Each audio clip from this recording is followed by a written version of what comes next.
Hola, ¿qué tal? Te doy la bienvenida al videoblog de Derecho Romano 2 y vamos a la segunda parte sobre la elaboración del caso práctico.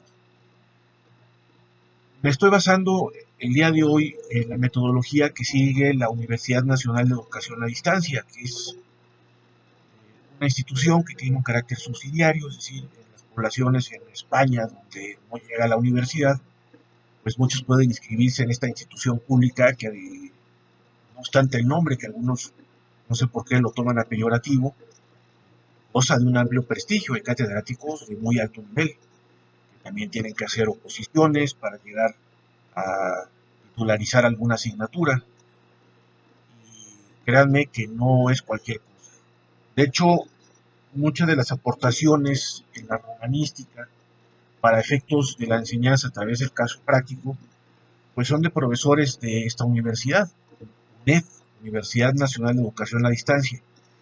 Les doy estos datos porque pueden navegar por ahí en Google y encontrar la metodología del caso práctico, que mucho, repito, ha inspirado las que yo les estoy proponiendo para la calificación final, y que incluso puede ser que se topen con soluciones, si ustedes saben bucear muy bien a través de los navegadores respectivos, pues se encontrarán con material que resultará una grata sorpresa.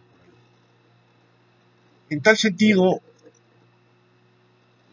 vamos a entrar de lleno a los planteamientos que nos hace uno de los discípulos de Dors, que aportó un manual cuya virtud estaba en que no solamente exponía el ámbito, vamos a llamarle, sustantivo de las figuras del derecho romano, sino que también profundizaba en lo adjetivo, sobre todo abordando las dimensiones de las responsa, los jurisprudence, la respuesta de los jurisprudentes, y el catálogo de acciones procesales involucradas en un litigio determinado, que como veíamos en el resumen de ayer, que por cierto lo grabé muy tempranito, al final fui tomando más energías conforme le daba más sorbos al café, de tal suerte que creo que al final sí sale un buen resumen que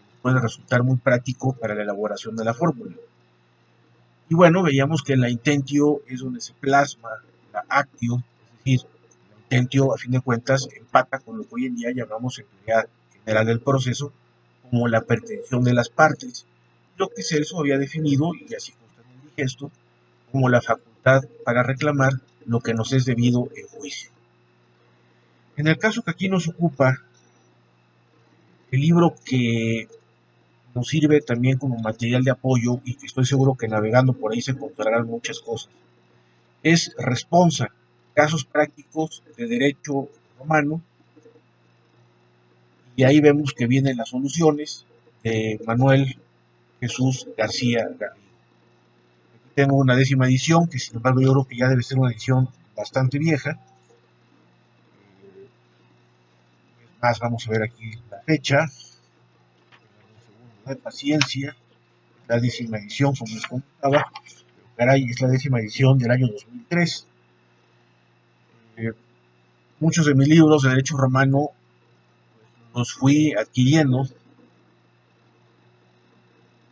cuando me dediqué de lleno a esta asignatura,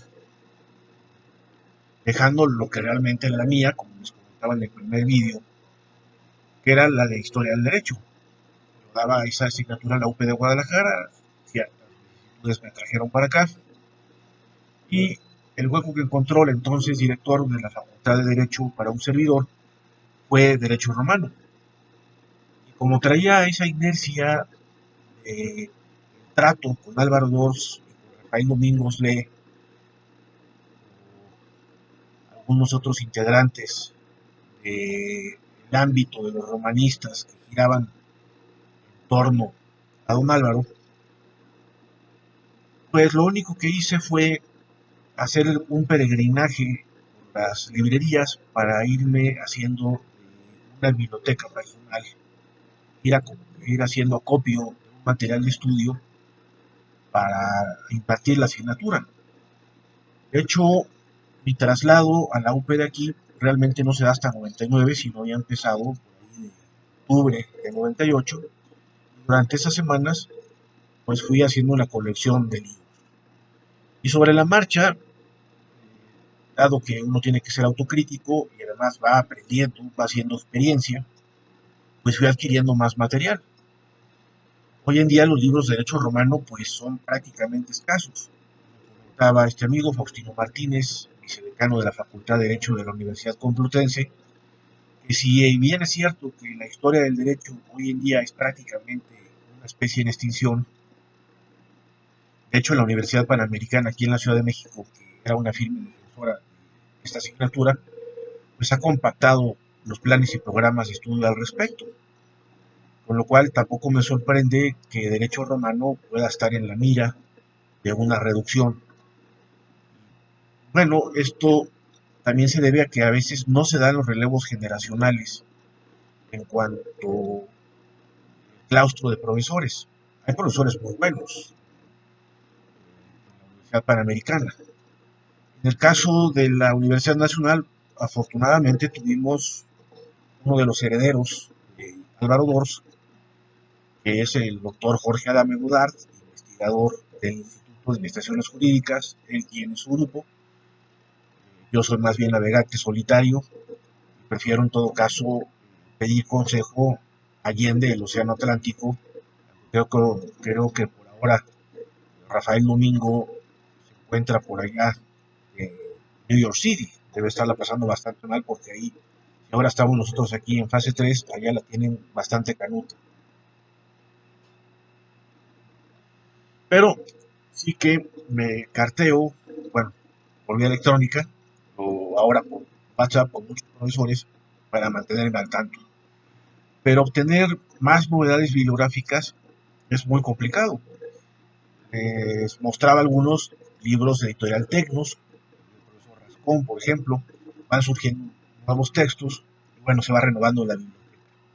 Pero hay algunos que llegaron para quedarse, como esa edición de las institutas de Alfredo Di Pietro, las institutas de Gallo, evidentemente, no es que las haya redactado el profesor Di Pietro, sino que las comenta, además de traducirlas al español, que alguno de ustedes logró fotocopiar. Es un material que, bueno, lo tengo desde el año 99 y es un material imprescindible. Digo esto porque muchos de los libros luego ya no se consiguen. Antes de que empezara esta pandemia, tuve una intuición y me di una vuelta por Miguel Ángel de Quevedo a las dos grandes librerías. El Fondo de Cultura Económica, pues prácticamente ya está en agonía, triste.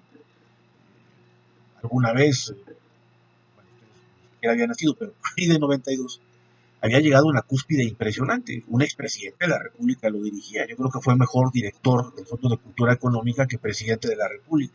Me refiero a Miguel de la Madrid.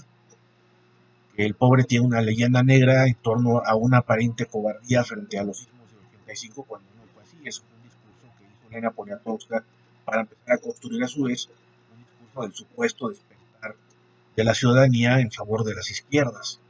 Un discurso que también apuntaló Monsiváis.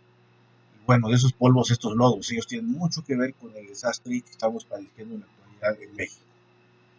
Don Miguel de la Madrid, pues sí, quizá no fue el presidente fuerte que se hubiera necesitado para responder a la megacrisis que nos había legado don José López Portillo, pero era un hombre culto en la sociedad de Colima. La sociedad de Colima es conservadora, una sociedad sólida. Tengo muy buena impresión de Colima. Me tocó conocer incluso a un primo hermano de Miguel de la Madrid que fue notario público, no sé si todavía viva, había sido asesor, abogado externo del Banco Nacional de México cuando era del Estado. Y vamos, eran tipos que lo mismo podías conversar con ellos de Agustín Lara como de Bonecás, de una cultura bastante amplia, de muchas miras. Y bueno, Miguel de la Madrid fue director del Fondo de Cultura Económica Y alrededor de la conmemoración del quinto centenario del descubrimiento de América, 1992, pues consiguió una serie de publicaciones, un acervo tremendo de obras que para los que nos gusta el estudio de la América Española, pues vaya que hubo material.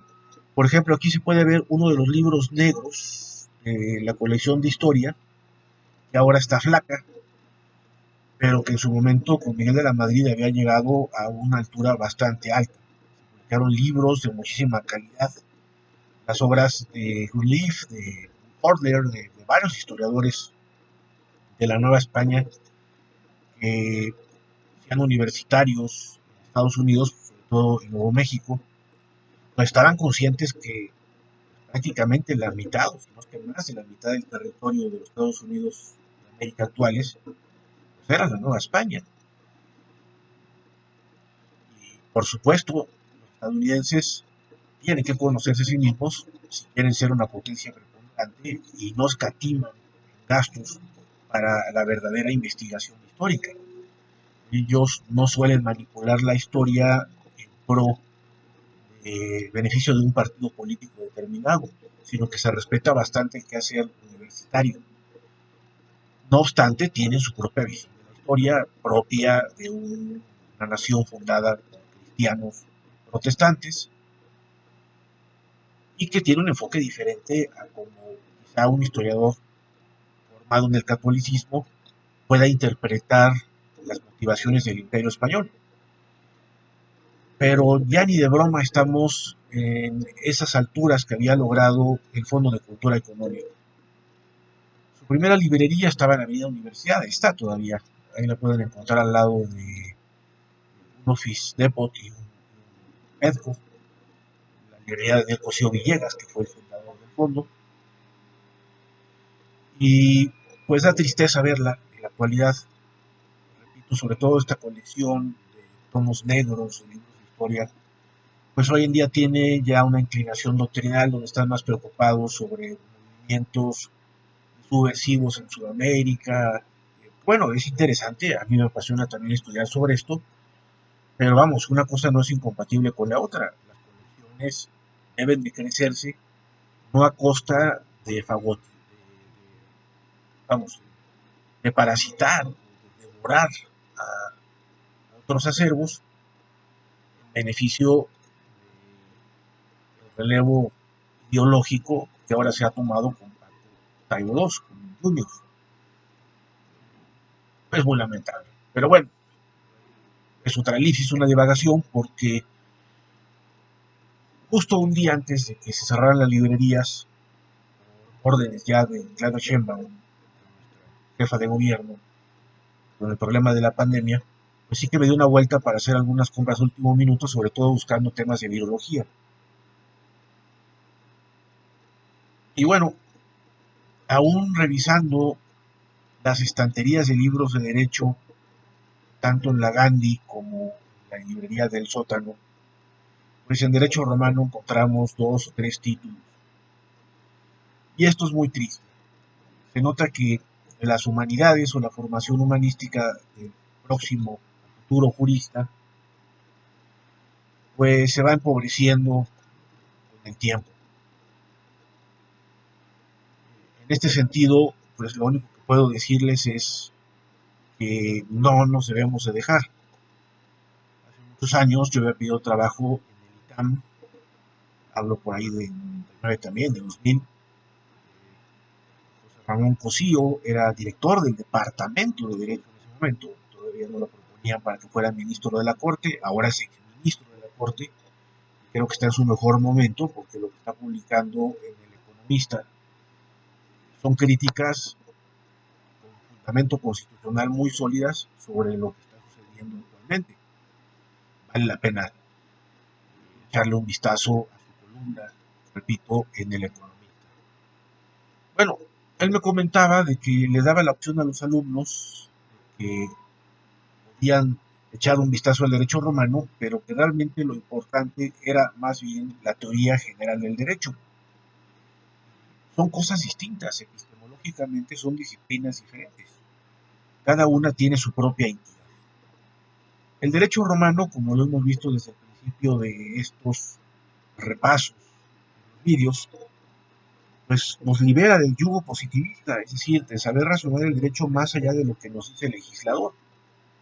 Porque si nos quedásemos con los que dije los legisladores, pues sería una carrera de una pobreza tremenda. Hay que recordar que por mucho tiempo los estudiantes de derecho también eran conocidos como estudiantes de leyes. Por ahí en el grupo de WhatsApp les ponía una fotografía de lo que fue la Escuela Nacional de Jurisprudencia. Y ahí me encantaría recuperar esa nomenclatura para efectos de nuestra facultad. Es muy hermoso también el título de Facultad de Derecho, ¿no? Pero cuando hablábamos Escuela Nacional de Jurisprudencia, el término jurisprudencia empataba en el siglo XIX, por influencia de Savigny, con ciencia del derecho. Ya sabemos que el derecho es arte y ciencia, es el ars juris, y a la vez también permite el conocimiento de las fuentes del mismo, su interpretación y su aplicación, que son las operaciones más importantes que realiza un jurista. Esa escuela de jurisprudencia, si hablara, pues nos contaría de que por ahí pasó Ignacio Vallarta, que por ahí se fue forjando el juicio de amparo, que se forjaron instituciones de derecho administrativo impresionantes y que pues, han sembrado las bases del estudio del derecho, que luego ya en el momento en que Mario de la Cueva es rector de la Universidad Nacional, pues se ponen por escrito y Editorial Porrúa publica el acervo de las bases doctrinales que seguimos todavía consultando, como son las obras de Rogino Villegas, o de Tena Ramírez, o de García Maínez, o de Davino Fraga, es decir, de los grandes clásicos del derecho. En el caso del derecho romano, pues hay muchos autores.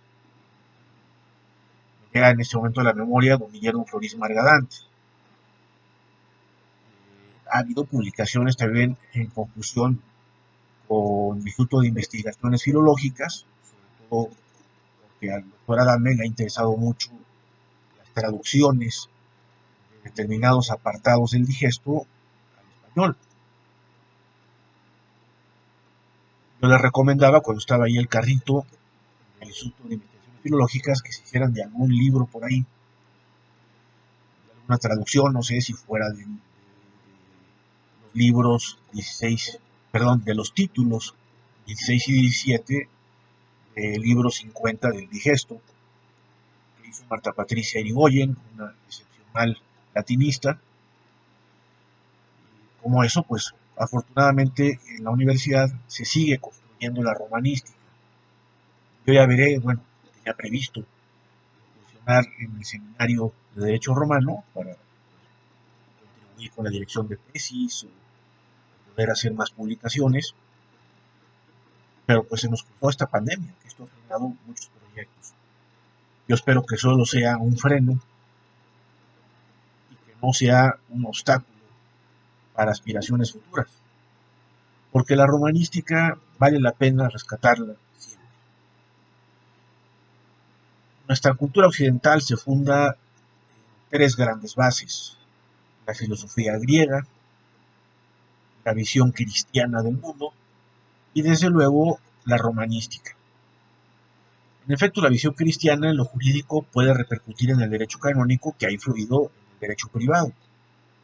También ha influido en algunas cosas en el derecho público, pero no viene a cuento ya divagar tan lejos. En cambio, el derecho romano sigue teniendo un influjo, no solamente en cuanto a lo que hoy llamamos instituciones de derecho privado, desde el derecho civil hasta el derecho internacional privado, decía Álvaro Dors que es la cúspide de la formación de todo abogado, sino que hay algo más todavía. Nos forman el léxico y como lo hemos intentado a lo largo de este curso, en la lógica del derecho. Y en este sentido, esta obra de Manuel Jesús García Garrido, pues es totalmente recomendable. Espero que haya reediciones aquí en México, o bien en su caso que se sigan haciendo en España, porque una de las cosas que valen más la pena es pensar con orden. Hay un libro, ahí lo debo tener a la mano, de Howard Gardner, un pedagogo, psicólogo también, el autor de Las mentes múltiples, que ha demostrado que el coeficiente intelectual no se puede limitar a una mente matemática, sino que también hay mentes que se inclinan a las letras, como también hay mentes creativas, mentes líderes, y ha publicado libros al respecto. Mentes Creativas es un libro apasionante, sobre todo referente a cómo existió Mozart. Y en el de Mentes Líderes, a mí me apasionó el capítulo respectivo a Robert Oppenheimer, el padre de la bomba atómica. Digo, fue una creación terrible, una bomba atómica, pero lo que se fija Gardner es cómo un científico, un físico teórico, es capaz de coordinar un equipo de físicos que eran primadonas en esa época. Había premios Nobel como Enrico Fermi, fueras de serie, para poder hacer un esfuerzo común, como fue la construcción de las bombas atómicas. Lástima que fuera para eso. Luego se hizo una especie de comunidad científica semejante para llevar al hombre a la luna, aunque también dentro de las coordenadas de la Guerra Fría. Hay una cosa que está muy claro, y esto lo dijo Maquiavelo en El arte de la guerra. La guerra, para la redundancia, es un motor muy importante en la historia. Mucho de lo que se puede ver en el comportamiento de las naciones frente a la pandemia obedece también a la dinámica de guerra. No quiero decir con esto de que el virus ha sido generado como un arma biológica en absoluto, sino me refiero a cómo vemos equilibrios de fuerzas, por ejemplo, entre Estados Unidos y China, como este hecho criminal de que China hubiese ocultado información sobre esta pandemia, en principio, de cómo se fue expandiendo el virus, pues probablemente hubiera sido simplemente una epidemia que se pudo haber contenido a tiempo y evitar la situación en la cual nos encontramos. Ayer, bueno, lo terrible era, por eso la madrugada, pues estar al pendiente del aviso de la llegada de la fase 3. Y con esto vemos restricciones mucho más severas que las que ya teníamos de por sí. Bueno, las dinámicas en las cuales las naciones compiten entre sí o se relacionan comercialmente, pues son factores que pueden ser o destructivos o civilizatorios. El derecho romano afortunadamente tenía una inercia civilizatoria. Gustavo Bueno hablaba de imperios generadores y de imperios depredadores.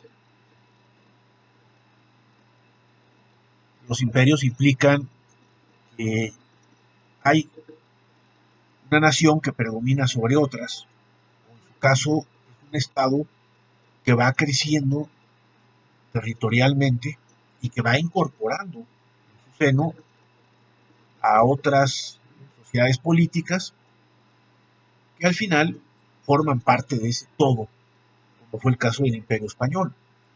Por eso los discursos contrarios a la unidad de la actual España, pues en realidad son ahistóricos, con todo respeto para las Vascongadas o con todo respeto para Cataluña. De noche estaba viendo documentales sobre lo que fue la ETA,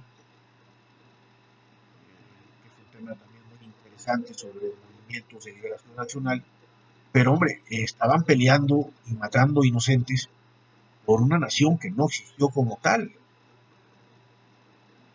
Por ahí hay un vasco de apellido Irusta, que estudiaba Unamuno, que realmente se escandalizó con la existencia de una lengua llamada eventualmente euskera, mucho por el influjo de Sabino Arana, que fue prácticamente el inventor de lo que hoy en día es Euskadi, el País Vasco. Pues sí, dentro de que Unamuno es un vasco total de nacimiento, pues esto no quiere decir que sea una nación diferenciable de lo que implicaba España. El imperio español fue un imperio generador que incorporaba otras sociedades en su seno. La Nueva España fue parte del imperio español y es por eso, insisto, que incluso los Estados Unidos, conscientes de que gran parte de su territorio fue Nueva España, pues lo estudian a fondo. estoy cada vez abrevando más de fuentes de historiadores estadounidenses que de historiadores de lengua española, porque es impresionante el rigor con el que trabajan. Incluso me he encontrado que son más sensatos, por ejemplo, que los historiadores ingleses, que siempre tienen un sesgo anti-español. Hay imperios depredadores, el caso del imperio inglés, que este era un auténtico devorador de las materias primas de las sociedades que sometía. Ni qué decir de imperios como el belga, que acabó con el Congo, o de Francia. Vean ustedes Haití. De Quebec es una cuestión diferente, pero es porque Quebec también se ha beneficiado de la dinámica de Canadá, que está en la Commonwealth. Y eso ya tiene otra serie de interpretaciones.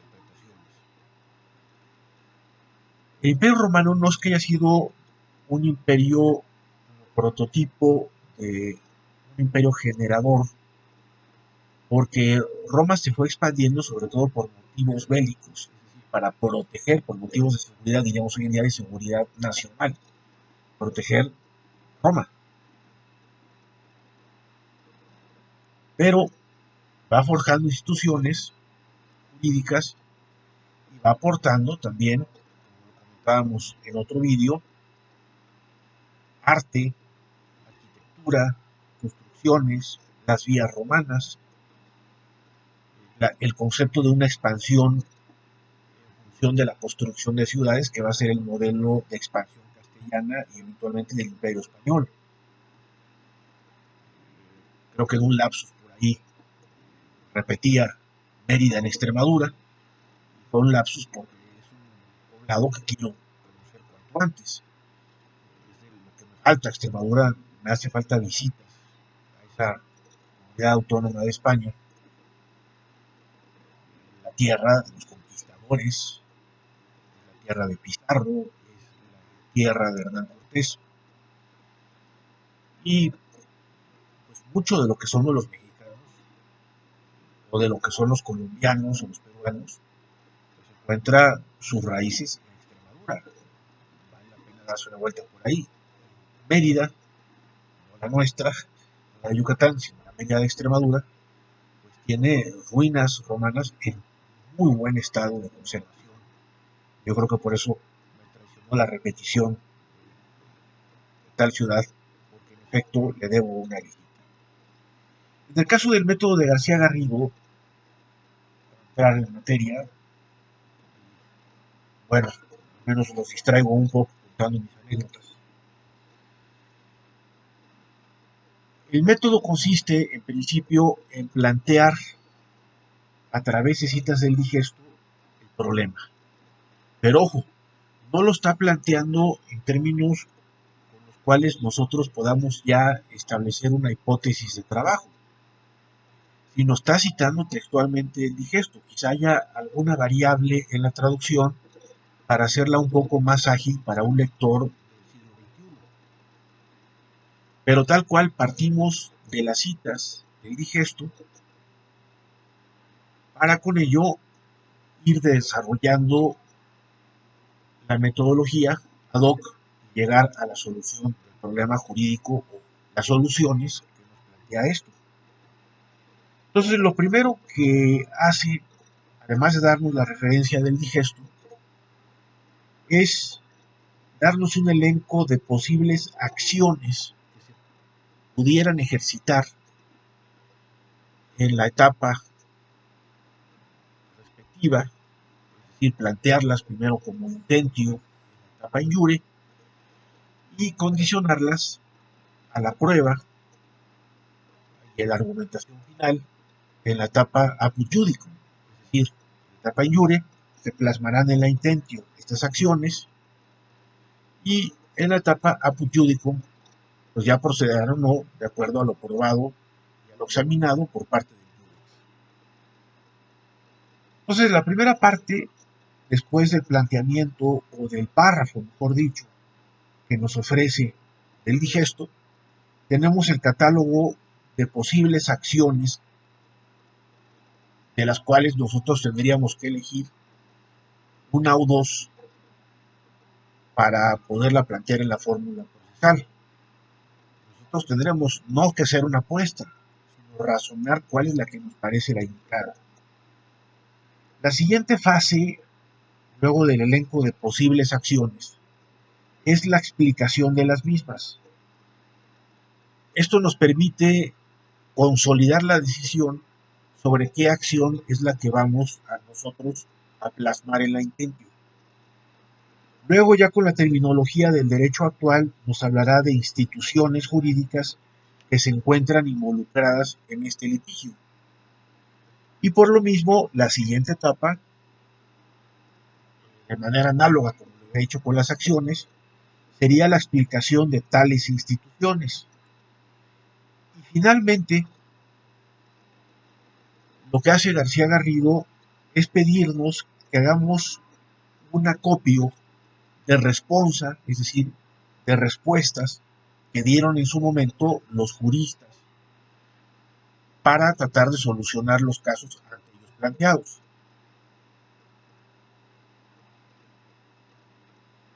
Lo cual pues, no quiere decir que sean respuestas exactas a la solución a la que nosotros lleguemos, pero sí que nos puede servir como un marco doctrinal en el cual nos hemos basado. Vamos entonces a ver un ejemplo en concreto, que es el caso que él cataloga con el número 89, que se conoce como la venta de vinos. Cada caso así los ha titulado, es decir, tiene el título como si el problema fuese algo anecdótico, para hacerlo más ameno, evidentemente, pero que también nos va situando acerca de la problemática. En este caso, estamos abordando un problema de una compraventa. Y él nos hace citas de Ulpiano, que se encuentran dentro del libro 19 del Digesto 1,11,6, repito, Digesto 19, 1,11,6, y también del libro del Digesto 18,6,4. El caso nos lo ofrece con el siguiente texto. Voy a así porque aquí está haciendo presencia. Y dice lo siguiente. Un comerciante de Arles, un poblado en Francia, compró 200 tinajas de vino a un bodeguero, con la condición de que antes de la entrega debía probar el vino. El comprador entregó un anillo con arras,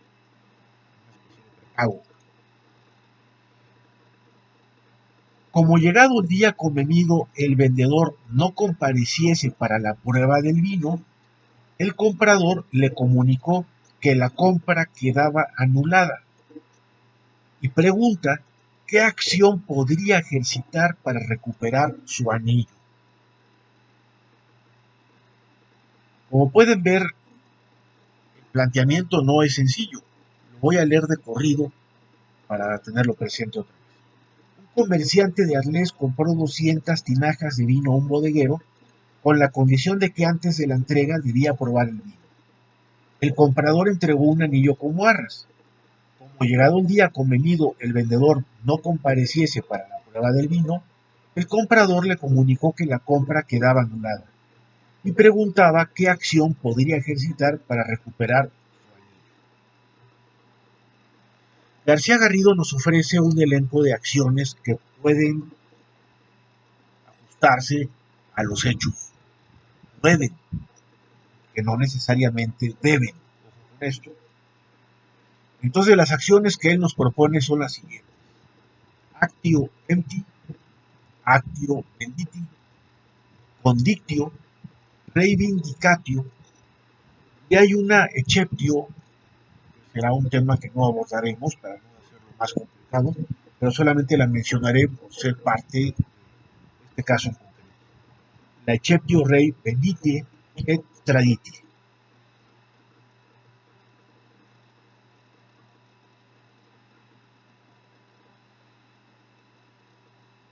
Cuando él hace una elección de las acciones, pasa entonces a explicarla.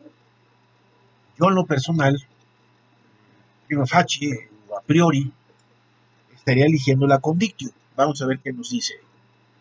Explicación de las acciones. Sobre el actio empty, que es la acción de compra, la ejercitaría el comerciante contra el bodeguero para recuperar las arras. También podría ser utilizada por él mismo con el carácter de útil actio empty utilis para anular la venta. Es decir, eh, García Garrido se decanta por la actio empty, que tendría un doble efecto: recuperar las arras y también que quedase claro que no se perfecciona el contrato de compra-venta. En mi caso, ya les dije, por intuición me decanté en favor de la condictio, pues también es una posibilidad. Me pondría palomita aquí García Garrido. Dice lo siguiente: procedería también la condictio, que es una actio certa, como decíamos en el primer vídeo sobre el caso práctico, para reclamar el anillo en caso de que se considere que no hay compraventa si el vendedor lo retiene sin causa. Una actio condictio donde lo que se busca es un objeto cierto, que en este caso sería la recuperación del arra, y es que es al parecer lo que quiere recuperar en este caso el comerciante contra el bodeguero. Esto está muy claro de acuerdo a la redacción que está aquí, porque en mi opinión no hace falta que se tenga que afirmar que no hubo compraventa, simplemente no se perfecciona porque no cumple con su parte el bodeguero. Pero bueno, como decía por ahí un profesor, los abogados siempre opinamos juris tanto, al contrario, y además hay opiniones jurídicas como hay abogados. Sin embargo, esto no quiere decir que todas las soluciones sean correctas, por eso se pierden juicios. Porque nos señala con toda precisión García Garrido que no son procedentes ni la actio venditi, ni la rei vindicatio, ni la exceptio rei vendite et tradite.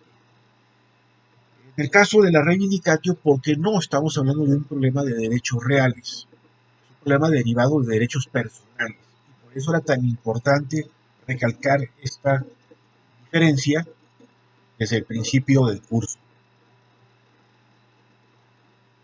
recordando los parágrafos de Dors, la diferencia entre manus y vindicta.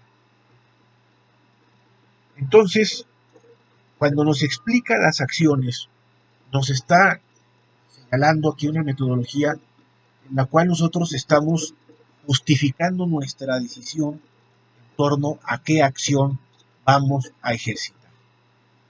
¿Por qué elegimos esa acto? Ahora mismo, algunos amigos que son muy aguerridos, de hecho, uno de ellos promovió amparos durante los sismos de 2017 para que no se demolieran de manera inmediata algunas edificaciones, que pudiera haber un peritaje de por qué se habían caído, sobre todo que eran construcciones posteriores al año 2010, y con esto fincar responsabilidades. ¿Quién dio el permiso para construir una obra? ¿Por qué, si había una reglamentación que supuestamente había superado los errores de las construcciones anteriores a 1985, en este caso no se respetaron?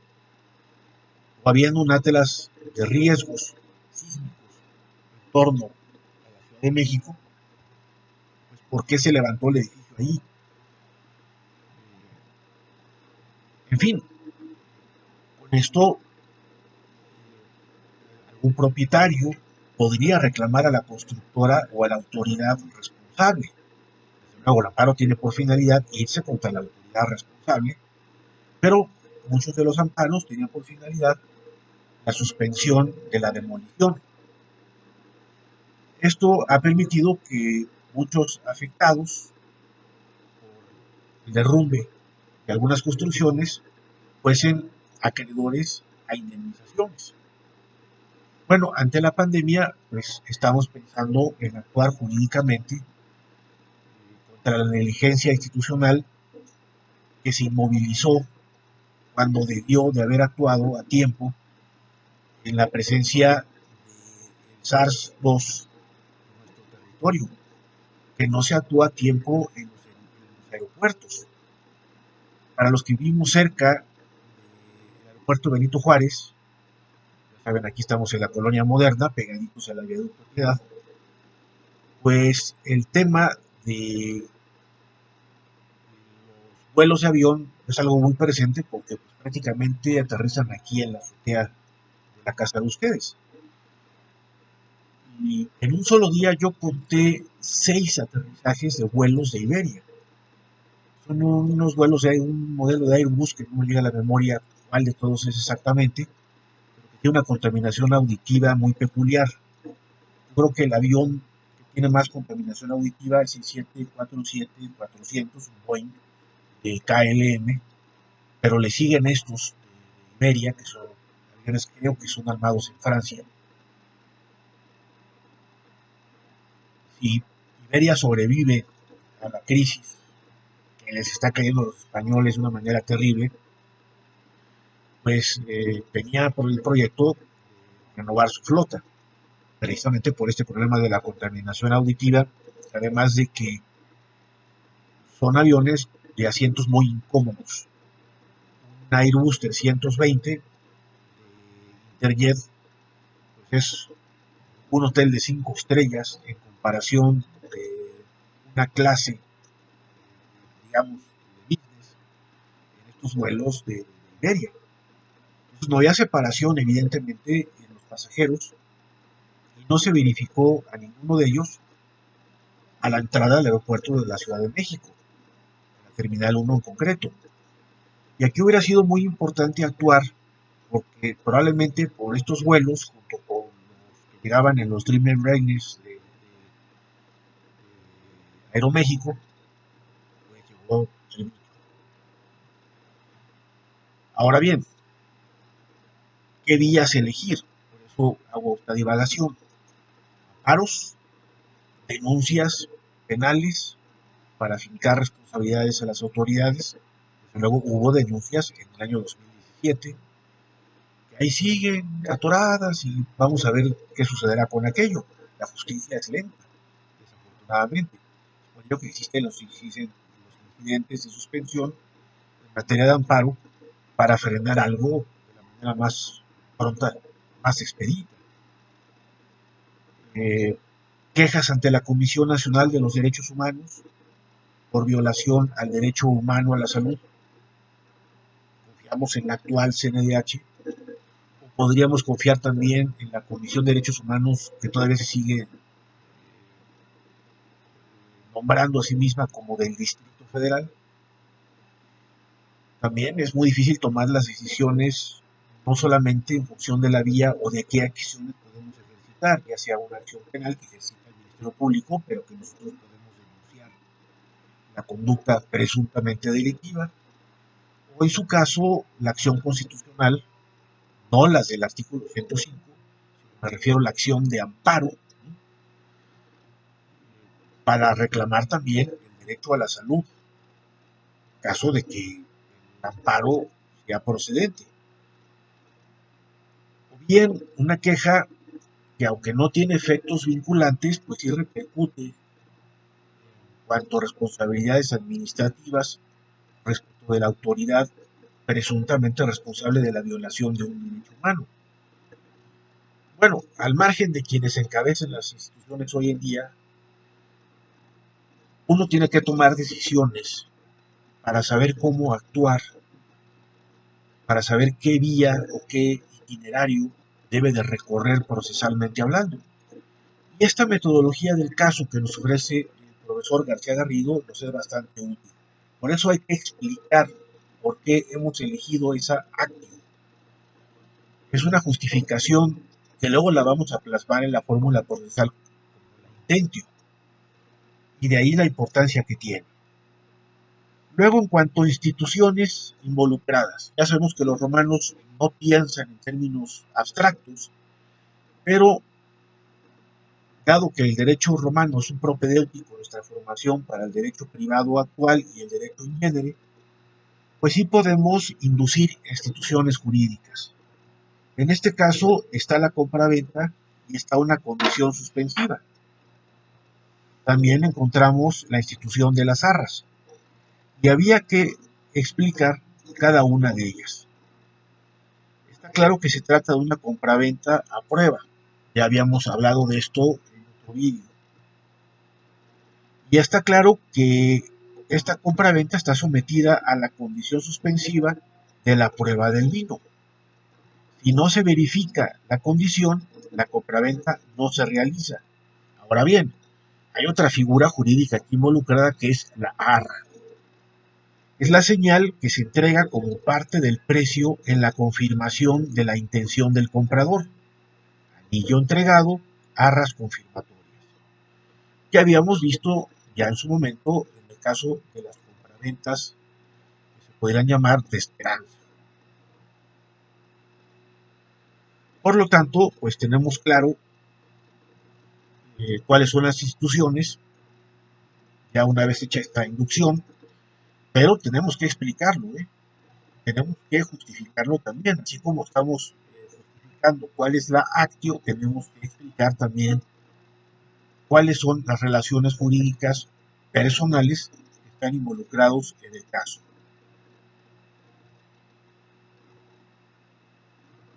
Finalmente, nos hace un elenco aquí el profesor García Garrido de respuestas de dos juristas, quizá el más grande de todos, que es Ulpiano, y desde luego también aquí está Juliano.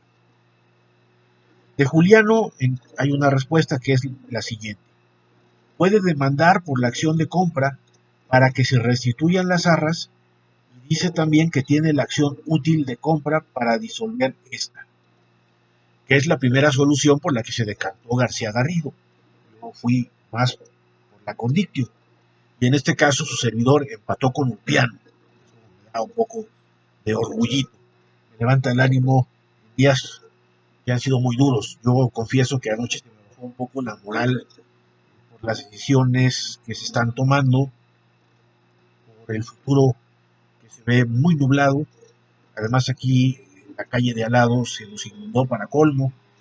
Es decir, fue un día bastante pesado. Tuvimos apagones, en fin. Yo estaba con la moral hasta los suelos. Pero bueno, miren, me está haciendo el día el buen Ulpiano. Ulpiano dice lo siguiente. Si no fuese devuelto el anillo, las arras, pregunto con qué acción habrá de demandarse, pues se demandará con la condictio, como si hubiese dado por una causa y ésta hubiese caducado o bien con la acción de compra. Bueno, no estuve tan mal. El caso es que vemos que hay aquí cuatro posibilidades, cuatro etapas, mejor dicho, que luego ya plasmaremos de acuerdo al método que ya les envié. La primera es ver qué acciones tenemos disponibles para la solución del caso. La segunda es explicar por qué elegimos las acciones o la acción correspondiente que vamos a plasmar en la fórmula en la intentio. Tercero, qué instituciones, es decir, qué relaciones jurídicas, qué figuras jurídicas, qué contratos, qué derechos personales se encuentran involucrados en esta problemática. Siguiente, explicar por qué hemos inducido y llegado a la conclusión de que esas son las relaciones jurídicas personales involucradas en el caso respectivo.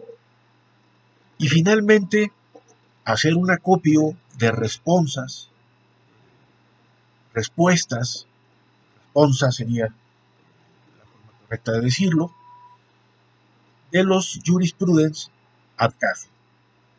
Esto nos obligará, pues sí, a navegar bastante en Google, a navegar bastante las fuentes de derecho romano. El catálogo de acciones ya casi se los tengo terminado. Ayer, como ya me había adelantado, pues sí que tuvimos un día pesado.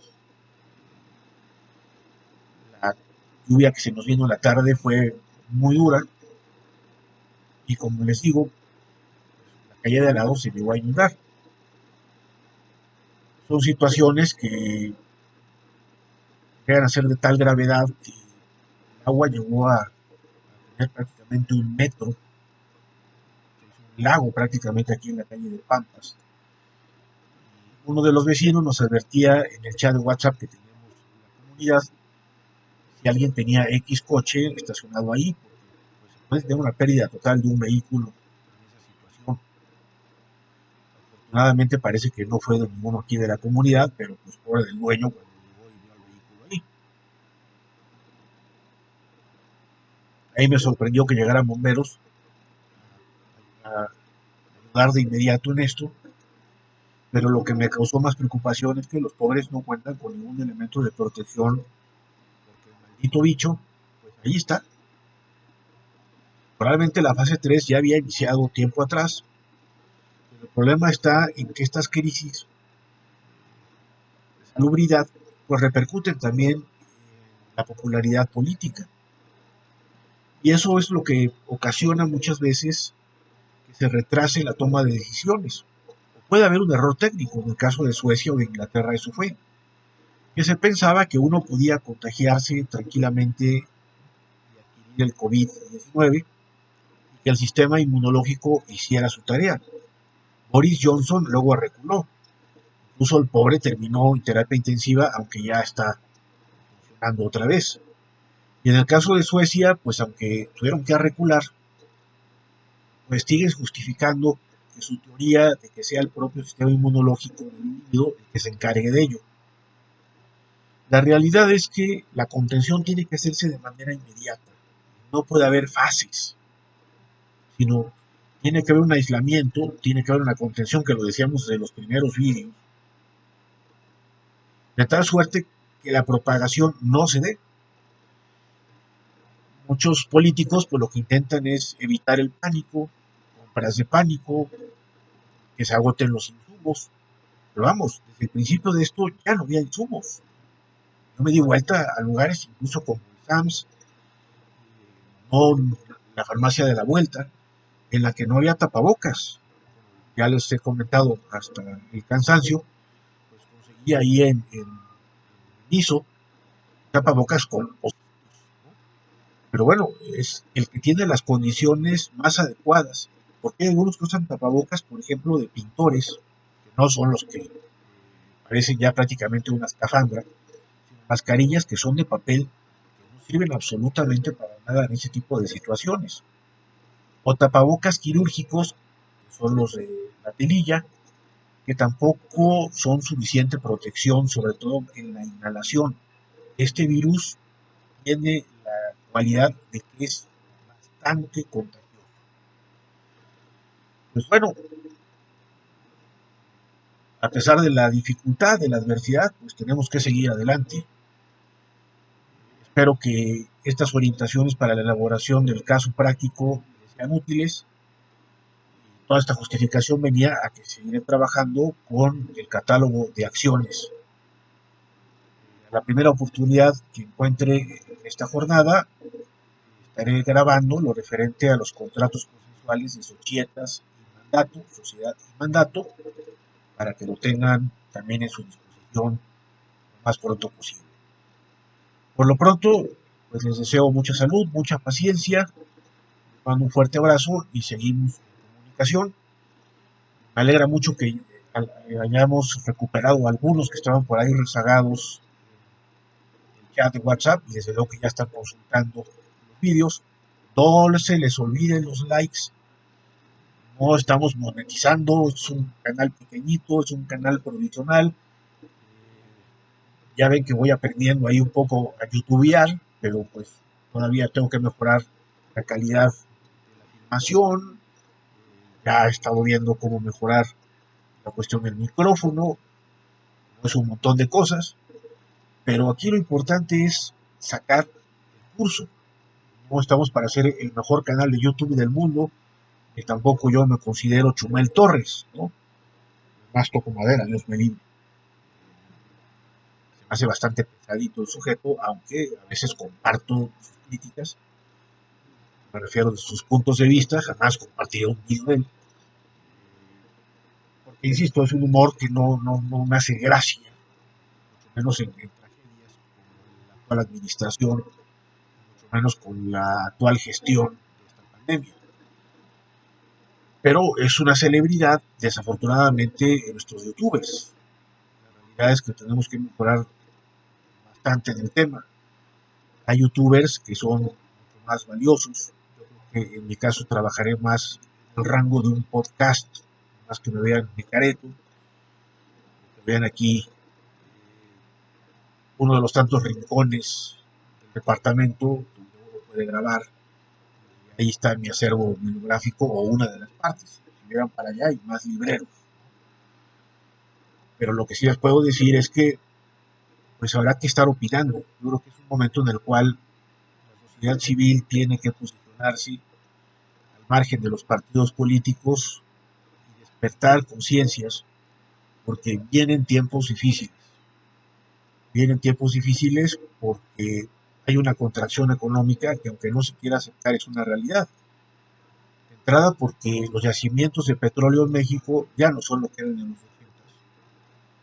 En segundo lugar, porque la inseguridad pública se ha incrementado en cifras escandalosas. Ni siquiera en los peores días del sexenio de Peña Nieto se habían llegado a tales números. La división de poderes, que es algo que nos tiene que preocupar como juristas, pues es prácticamente inexistente, y habrá que ser muy críticos con el Poder Judicial de la Federación. Habrá que ser muy críticos con el Poder Judicial de la Ciudad de México, de los poderes judiciales locales. Habrá que ser muy crítico con la CNDH, con el Instituto Nacional Electoral, en fin, con los órganos autónomos que todavía sobreviven. Porque de lo contrario, perderemos nuestro futuro. Cuando se pierden las instituciones, que mal que bien estaban funcionando, no como quisiéramos, éramos una democracia muy débil, pero pues aún con todo podíamos quejarnos. Como les digo, en el año 2017 se consiguieron parar a través de incidentes de suspensión las demoliciones para poder garantizar algunos derechos de los damnificados. Luego entonces, pues conviene sí contar con las redes para poder concientizar a nuestros compatriotas, a la ciudadanía de lo que está sucediendo. Pero vamos, esto es una sola divagación de algo, por ahí, un proyecto que ya tomaré. Por lo pronto, aquí estamos para repasar el derecho romano y cumplir cabalmente el plan y el programa que desde el principio del año así nos propusimos, para no fallar a nuestra facultad. Los likes me permiten a mí tener control de quienes han visto el vídeo, y con esto, pues de alguna manera, también considerar la participación, el involucramiento que ustedes tienen. Desde luego, tomo muy en serio los comentarios en el grupo de WhatsApp. Desde luego, no las bromas, no que subamos ahí una figurita o un GIF, que encontremos. Incluso yo mismo subo emoticones o les comparto fotografías de la historia de nuestra universidad, o de algún gatito, o de a veces alguna visita que él se por aquí. Pero aquí lo más importante está, pues, en que alguien ya se acercó a leer ensayos de Fiebig. Hay gente que ha conseguido un material bibliográfico complementario, y bueno, eso a mí me da mucho oxígeno de saber que el grupo está vivo, que el grupo funciona, que el grupo camina. Creo que eso es muy importante. Bueno, pues este es el video más extenso que hemos grabado, de 1 hora. deseo paz y bien y nos vemos para el próximo. Un fuerte abrazo.